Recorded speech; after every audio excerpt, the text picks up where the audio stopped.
You ever walk into your own house and just feel something? Like the air's holding its breath. Like the walls are listening. Like something's happened, but the moment hasn't told you yet. I wasn't even supposed to be home that night. My weekend trip got cut short, roadwork delays, a canceled event, life just doing its thing. So I came home early. No big deal. Just a few hours ahead of schedule. I pulled into the driveway like I had 1,000 times before. Same old porch light flickering like always. Same welcome mat with the frayed edges. But something felt off. Subtle, but undeniable. It was too quiet.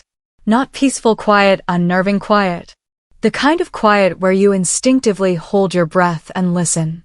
I stepped inside and closed the door gently behind me. No TV. No laughter. No signs of life. Just this strange calm that made my heart start beating a little harder for reasons I couldn't explain yet. I took a few steps in. Dropped my keys in the little dish by the door like always. Hung up my coat. And that's when I noticed it. A faint trail of music floating down from upstairs. Low. Sensual. Something rhythmic and soft. Not the kind of music my husband listens to, not even close. And then the smell. A cologne I didn't recognize. Warm. Spiced. New. Definitely not my husband's cheap aftershave he's sworn by for 15 years. I paused at the base of the stairs. My instincts were screaming, but my body? It just kept moving. Like some part of me already knew. Like I was walking toward a moment that had been waiting for me. Whether I was ready or not, each step was slower than the last. The music got clearer. There was a soft thump movement maybe. Whispers. Muffled laughter. I reached the top of the stairs. My heart was pounding in my throat now. The door to the guest room was cracked open just enough to see a sliver of light. It should have been empty. But it wasn't. And then I saw them. Two bodies, tangled up in the sheets. Skin against skin. Breathless, unaware, completely consumed by each other. My first thought? Shock. My second? Confusion. And then recognition. One of them turned just enough for me to see his face. And my entire world shifted. It was my stepson. My 22-year-old stepson. And he wasn't alone. I stood frozen in the doorway. Not angry. Not screaming. Not even crying. Just still. Because in that moment, I realized something I'd been too tired, too lonely, too numb to admit. You think you know the people under your roof. Until you don't. Call to action.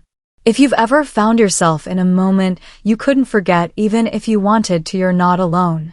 Subscribe to Sheila Hart Tales for more raw, real, emotionally charged stories that dare to go there.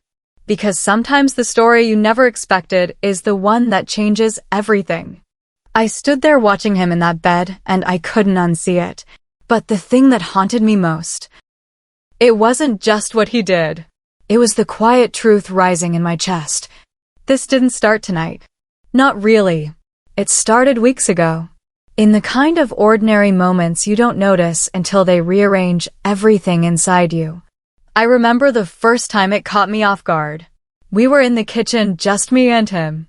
Late afternoon sun pouring in through the window, casting these long golden streaks across the countertops.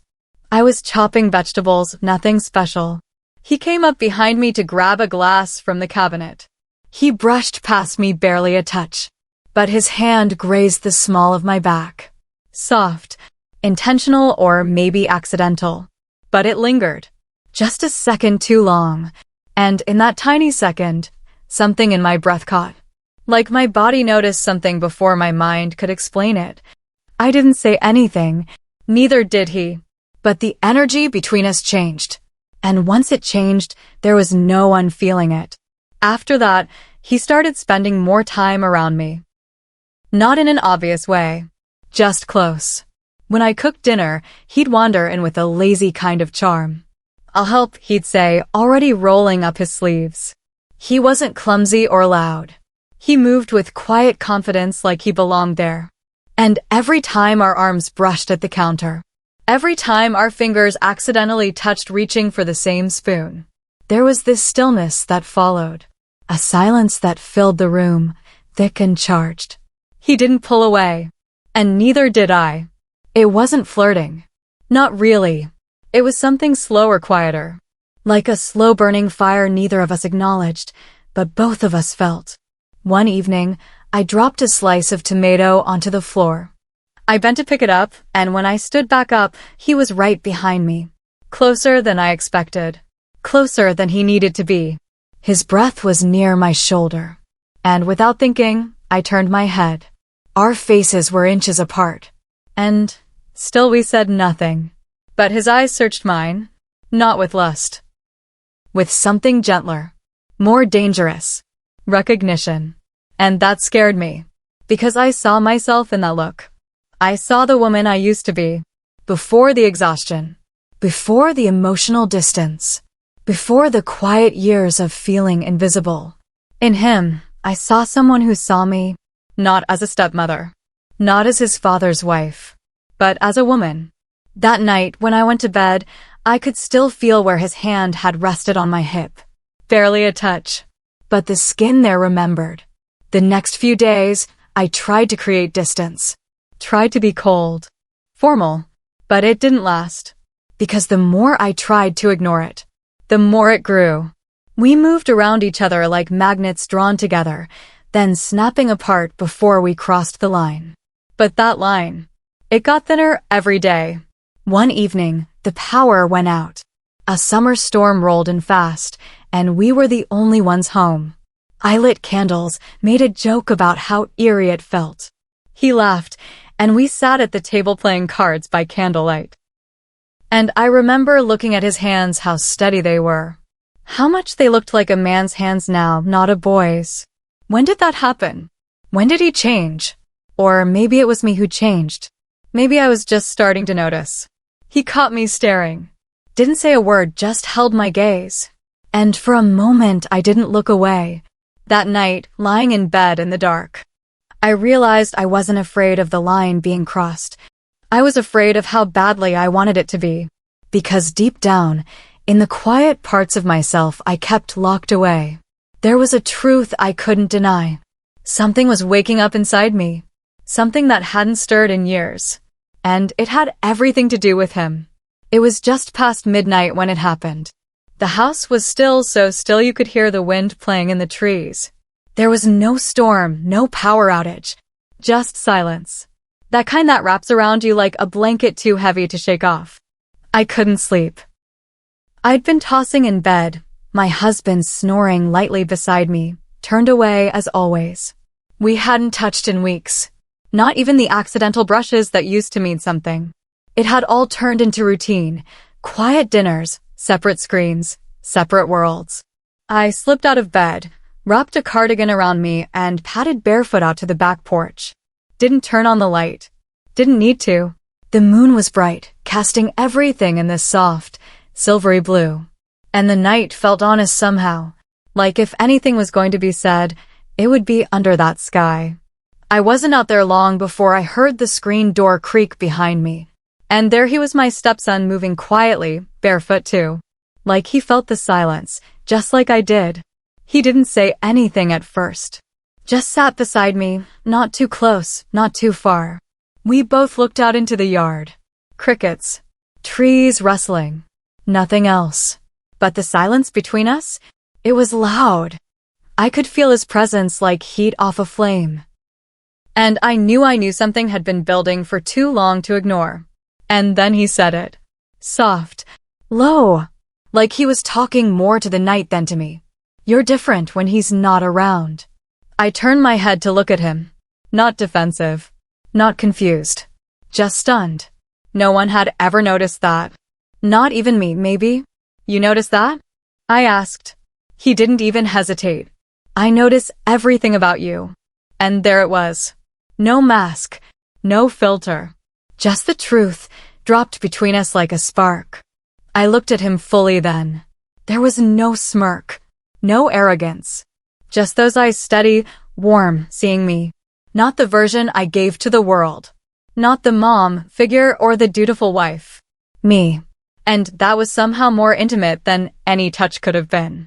He leaned forward, elbows on his knees, staring out again. "I see how alone you feel," he said. "You're always holding your breath. Like you're bracing for something that never comes." That cracked something open in me. Because he was right. I'd been holding my breath for years. Waiting for my husband to come back to me emotionally. Waiting for him to notice when I smiled less. Waiting for intimacy that never came. So I did what I hadn't done in a long time. I spoke. "I used to love him so much," I whispered. "It wasn't always like this. But somewhere along the way, it turned into cohabiting. Like we're just surviving under the same roof." I swallowed. My voice felt shaky, but I didn't stop. I can't remember the last time he asked me what I needed. Emotionally, physically. Sometimes I wonder if he even sees me anymore, or just this routine he's used to coming home to. There was a long pause. I didn't expect anything in return. I wasn't even talking for him, I was finally talking for me. But then he said, quietly, "That's not okay." I looked at him again, eyes full. He added, "You deserve more than that. You always have." I don't know why, but those words undid me. Maybe it was the way he said them with conviction, not pity. Maybe it was the fact that he was the first person in a long time who looked at me like I mattered. I stared at him, searching his face for some kind of explanation. This was my stepson. This was supposed to be simple. But it wasn't. Because right then, under the moonlight, I realized something terrifying. The thing that had been missing from my marriage. The attention, the presence, the seeing. Was sitting right next to me. And he wasn't just offering it. He had been giving it, quietly, for weeks. And I'd been receiving it even when I tried not to. That night didn't end in a kiss. No one crossed a line. But something shifted. The dam inside me cracked just enough for the truth to pour in. This wasn't about lust. It wasn't even about rebellion. It was about recognition. And once someone sees you that deeply, you don't go back to being invisible. Not ever again. I didn't bring up that night for a while. The one where I came home early. And found them. I hadn't planned to. I didn't even know how. What do you say? "Hey, remember when I walked in on you with someone and felt like the floor disappeared? But the image wouldn't leave me. Not because it was shocking. But because of the way he looked at me when I opened that door. Not panicked. Not ashamed. Just still. Like he was waiting to see what I would do. And I did nothing. I stood there. And then I left. But he knew I saw. And a few nights later, on that same porch beneath that same aching moonlight, he finally spoke. He sat beside me again. Closer this time. And his voice was softer than I'd ever heard it. "You weren't supposed to see that night." I turned to him, my heart pounding. Then he added quietly, but clearly. "But I wanted you to." Everything stopped. The air. My breath. Time. I stared at him, not sure I heard right. Not sure I wanted to. He looked straight ahead. Not smug. Not daring. Just honest. "I needed you to see. Because I needed to know if you felt it too." I couldn't speak. He continued, carefully choosing his words like they mattered. "Because they did. You've been living half alive in that house, pretending like it's enough. But I've seen the way you hesitate before you speak. How your smile doesn't quite reach your eyes." I swallowed hard. My mouth was dry. He wasn't wrong. He shifted slightly toward me, his voice a little lower now.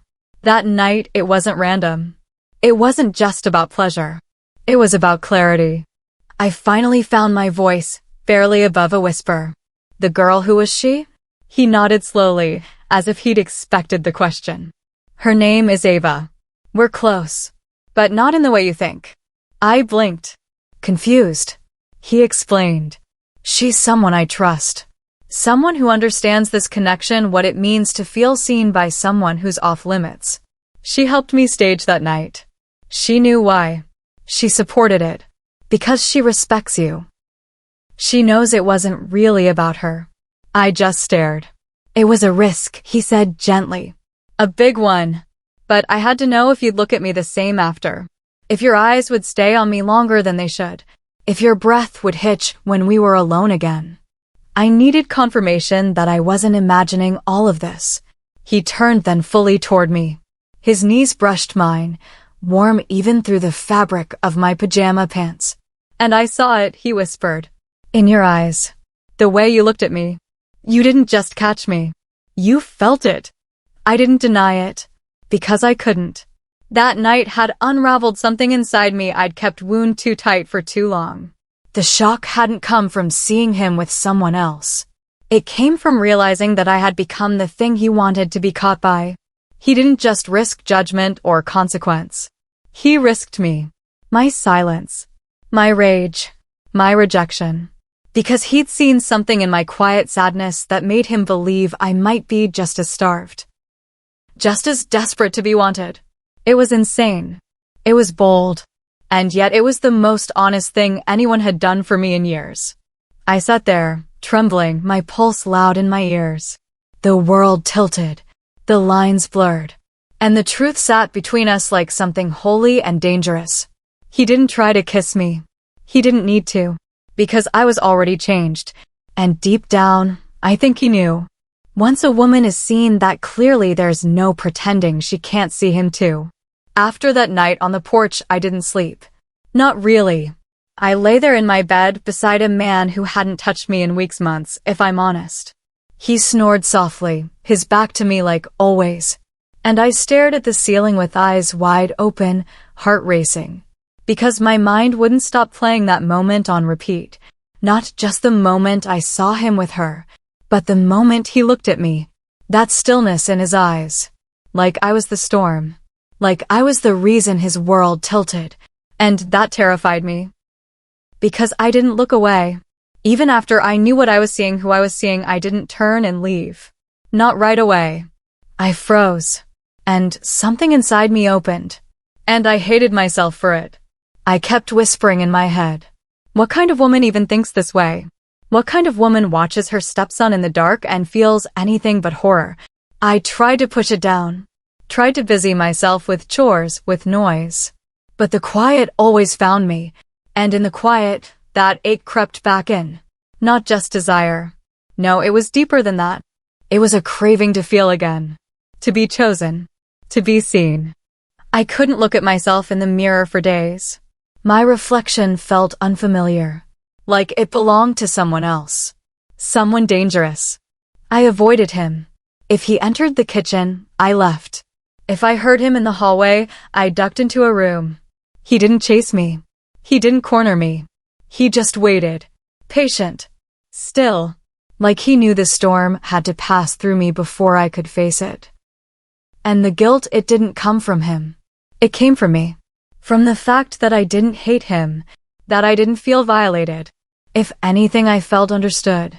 Like someone had finally cracked open the shell I'd been hiding in for years. My husband never noticed the way I'd stopped laughing, stopped reaching for him, stopped trying. But he did, and that hurt more than anything. Because I didn't ask for this. I didn't go looking for it. And yet now, here I was, feeling like I was standing at the edge of something I couldn't unsee. What if I stepped forward?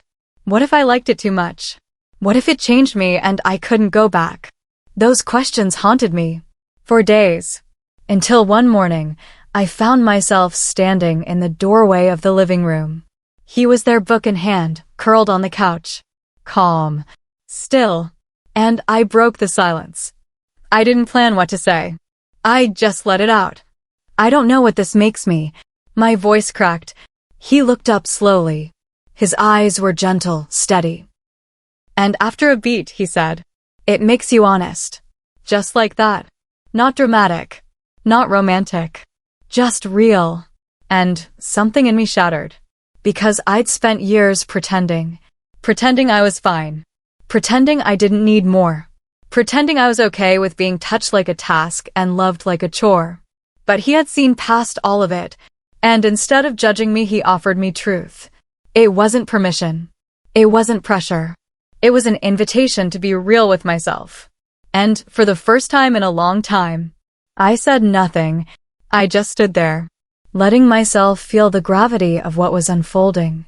letting the fear and the curiosity and the ache swirl into one impossible storm. I didn't know what came next, but I knew this. Something inside me had woken up, and it wasn't going back to sleep. Something shifted after that day in the living room. After he said those words, "It makes you honest." I didn't have a clever reply. I didn't have answers. But I had clarity, or at least the start of it. For the first time in years, I gave myself permission to feel what I was feeling. Not analyze it. Not label it. Just feel it. And it wasn't just desire. It was deeper than that. It was this slow-burning, soul-deep ache to be seen. To be chosen with intention. To be looked at like I wasn't just a part of the furniture in my own life. And you know what? I was tired. Tired of waiting for someone else to decide I mattered. So I stopped resisting. Not in some dramatic way. There was no grand confession, no cinematic kiss. It was quieter than that. More human. I started by knocking on his door. Not barging in. Not seducing. Just knocking. He opened it slowly. That familiar stillness in his eyes, but something softer, too. Like he'd been waiting not for my body, but for my choice. I stepped inside and sat on the edge of his bed, and I told him the truth. This wasn't just your story anymore. It's mine too. And the silence that followed felt heavier than any touch ever could. I told him I wasn't here to play out someone else's fantasy. I wasn't here to be watched, or teased, or tested. If this was going to happen, whatever this even was, it had to be real. No secrets. No shame. No games. I didn't want to be the ghost in the hallway anymore. The silent woman cleaning dishes, waiting to be noticed. I wanted to be felt, held, understood. And most of all, I wanted to choose, not be chosen. So I laid down my terms. I told him I wasn't a girl chasing danger. I wasn't someone looking for revenge on a husband who barely looked up from his phone. I was a woman who had finally remembered what it felt like to want something. To want someone. And I wasn't going to feel guilty about that anymore. If we were going to go there, if this connection, this pull between us was going to mean anything, it had to be more than heat in the dark. It had to have light. He listened. Didn't interrupt. Didn't try to seduce or soften me. He just nodded once. And then he said, "Tell me what you need." Not what he wanted. Not what he imagined I wanted. But what I needed. That was the moment I knew the power had shifted. Not just in the room, but in me. I wasn't floating anymore. I had my feet on the ground, bare, firm, and ready. This wasn't some wild affair spiraling out of control. This was a woman waking up and taking her life back one honest breath at a time. It started with a message. Simple. Direct. Be home by 8 tonight. No questions. Just trust me.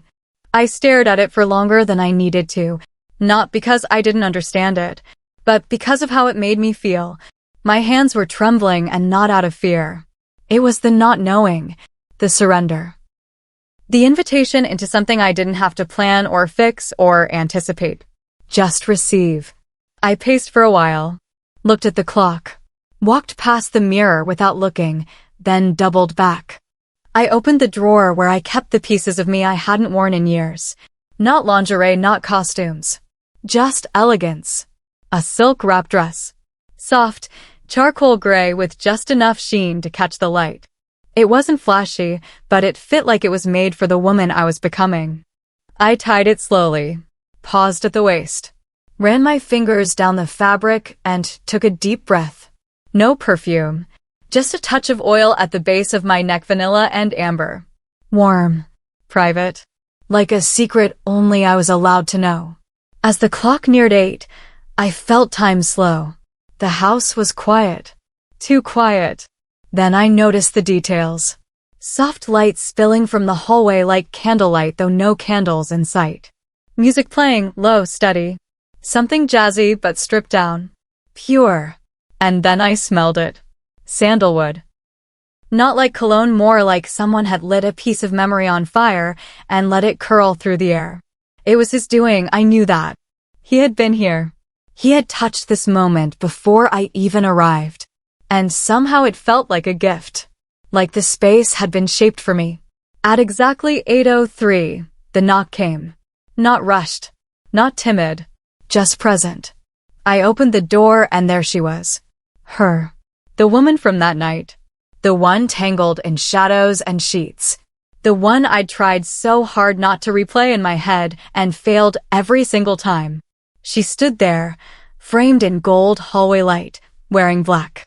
Minimal makeup. Hair down. Like she hadn't dressed for me, but wasn't surprised to see me either. She smiled. Not big. Not forced. Just knowing. Like she already understood things I hadn't said out loud yet. And I remember thinking, how did we even get here? But I didn't say it, because she stepped inside, gently brushing past me like we'd done this before. Her scent mixed with the sandalwood in the air. Feminine, grounded, a little spicy like cinnamon and earth. She didn't ask for permission. But she didn't take space that wasn't given. She just belonged. And somehow, that made me feel more seen than I had in years. I watched her walk into my living room, settle in like it was sacred. She didn't speak. Neither did I. There was too much language in the moment already. In the breath. In the awareness. In the anticipation of something that hadn't yet begun, but already felt like everything. My pulse was racing, but my feet were steady. And when she finally turned to face me, she said just one thing. You don't have to know what comes next. You just have to want it.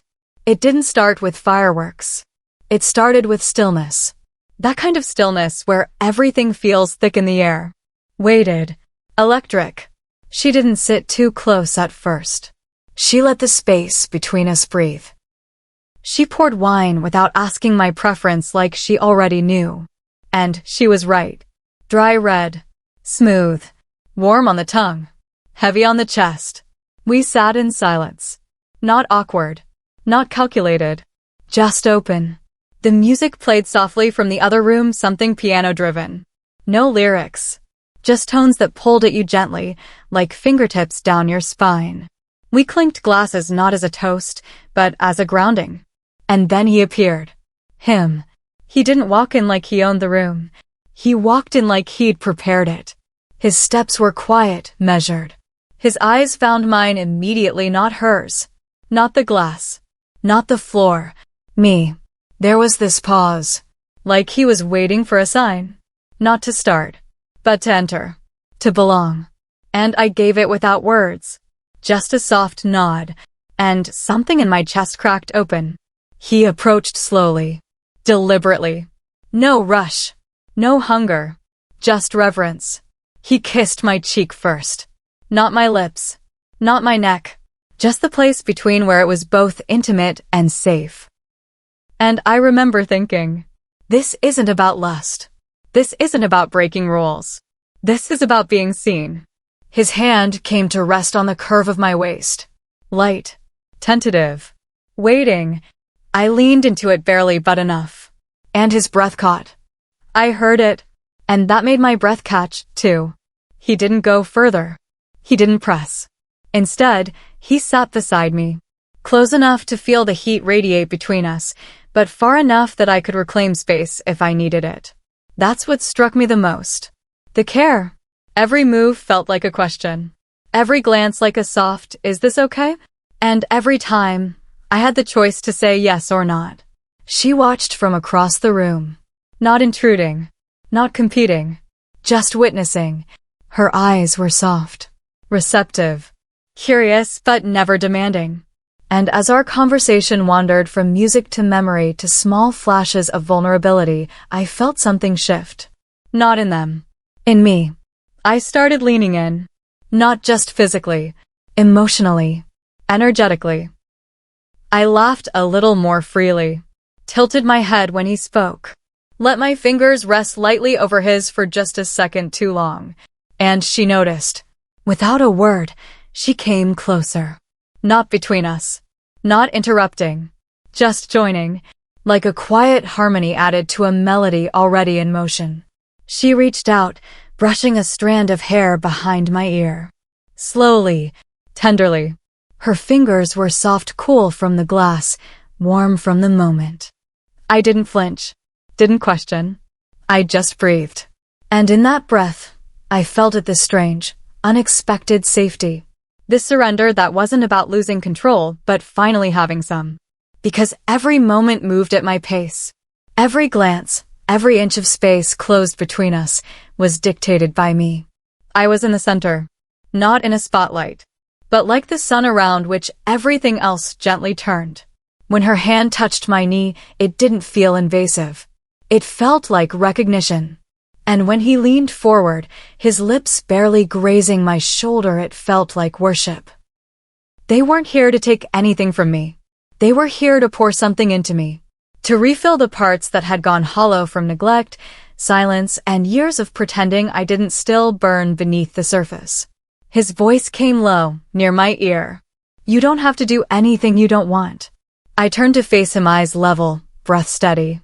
I know. And then, finally, I let go of the edge I'd been clinging to. Let the moment carry me. I leaned back against the couch, allowing their presence to surround me. No pressure. No choreography. Just attention. Intention. Her hand found mine. His hand stayed at my side. And together, they waited for me. Everything moved slow. Everything had purpose. And for the first time in what felt like years, I felt chosen. Not because I was someone's wife. Not because I was beautiful. Not because I was convenient. But because I was me. And that was enough. It didn't come in a wave. It came in layers. First, the quiet. That thick, humming stillness that tells you something sacred is about to happen. Then the sound of breath, not rushed, not shallow, just shared. His, mine, hers, all moving in rhythm, like we were sinking into something deeper than time. I could feel their presence on either side of me, not surrounding me, not trapping me, just anchoring me. My stepson, God, even saying that word now feels strange, like it no longer fits. He looked at me like I was the only truth in the room. Not like I was a forbidden fantasy. Not like I was some reckless mistake. But like I was real. And needed. And seen. His eyes never left mine, even when his fingers touched my wrist, light, respectful, asking. I nodded. Not out of obligation, but from knowing. Knowing I was safe. Knowing I could pull away. Knowing I wouldn't. He moved closer, not in a rush. Not devouring. Just present. His forehead met mine first. And in that tiny point of contact, I felt it. The ache. The longing. The years of feeling like I was in a room full of people but still invisible.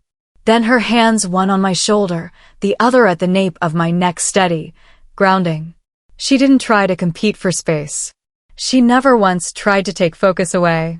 She was there to hold whatever I needed to release. And release I did. It started with a breath that turned into a sob I didn't know I'd been holding. Not from pain, but from all the years of silence, from all the times I swallowed what I wanted just to keep the peace. He held my face in his palms, not possessive, not urgent, just reverent. Hey, he whispered, barely a breath. You don't have to be quiet anymore. And that broke me wide open. Because for over a decade, I had been quiet, composed, careful. I had shrunk myself to fit inside a life that looked good on the outside, but starved me on the inside. And in this moment, in this small, stolen pocket of time, I expanded again. I reached for him not as a mother figure, not as something forbidden, but as a woman who needed to be held, a woman who needed to be touched not just with hands, but with intention. We moved together, not as people grasping for pleasure, but as people returning to themselves. Every touch was a reclaiming. Every kiss was a rewriting of history. I remember the way his hands explored, slow, cautious at first, like reading a language he already knew but wanted to relearn by heart. He kept looking into my eyes, checking, waiting, asking with each movement if I was still there. Still with him. Still saying yes. And I was. Fully. I didn't flinch. I didn't hide. For once, I didn't feel the need to apologize for being hungry for closeness, for connection, for desire. She joined us gently like a whisper added to a song. She touched my arm, then kissed my shoulder from behind, and somehow that made everything more intimate. Because it wasn't just about him. It wasn't even about me. It was about something shared. Something unspoken, finally given space to breathe. And there, in that room, I was unwrapped not just physically, but emotionally. They didn't tear me open. They unfolded me like something precious. And for the first time in what felt like forever, I didn't feel like I had to earn love. I just had to receive it. When the moment crested, when everything in me tensed and trembled and finally let go, I didn't cry from shame. I cried from release.